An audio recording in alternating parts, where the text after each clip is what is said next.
Hebrews 11, I got to gloss quickly through it and comment because it's a long one. It's about faith. It goes through all the people of the Old Testament, prophets and that, all of them, all the big names, how they waited by faith. Abraham almost killed his son by faith, and he was old. They knew God could resurrect him because all the promises of all the people. Moses, all the stuff he went through, the people were walking through the Red Sea without falling on them. They had faith. And here, by faith, God made the universe, verse 3, verse 4. Abel, people wonder why God accepted Abel's sacrifice and not Esau's. They thought it was Esau. He gave out the field. Meat is heavier. It's more worth in markets than Abel's. Vegetables type. But it wasn't that. It was faith. He did it begrudgingly. Esau and what's his name? Abel, the good one, gave it by faith, believing everything in God. That's why it says by faith his sacrifice was accepted. Verse 5, I want to say about Enoch. I'll read it here. That's where they quote the Bible. Oh, he went to heaven. He didn't die. And people, most of them put it this way, translations, but it's wrong. Enoch, it said, Enoch was taken from this life, so he did not experience death. He could not be found because God had taken him away.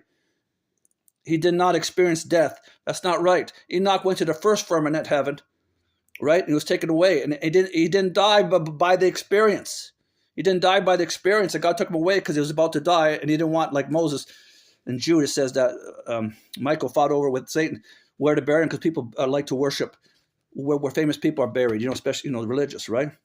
So it should be read in verse 5:11, Enoch, here's the New Living Bible. By faith, Enoch was taken up to heaven without dying. The experience didn't kill him.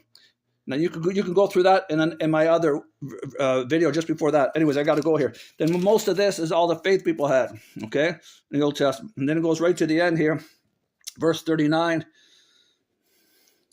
and showed how they lived, terribly and died, prophets. But I'll just end the last two verses here.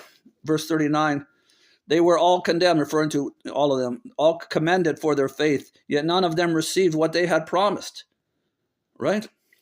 Everything that they have promised, like the New Testament, Christ coming and salvation, and Moses didn't see, Abraham didn't see all his descendants, and on and on.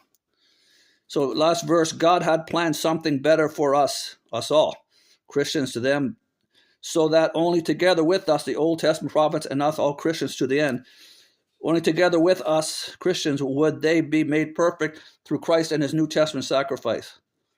Okay? That's it. That's Hebrews chapter 11. Goodbye.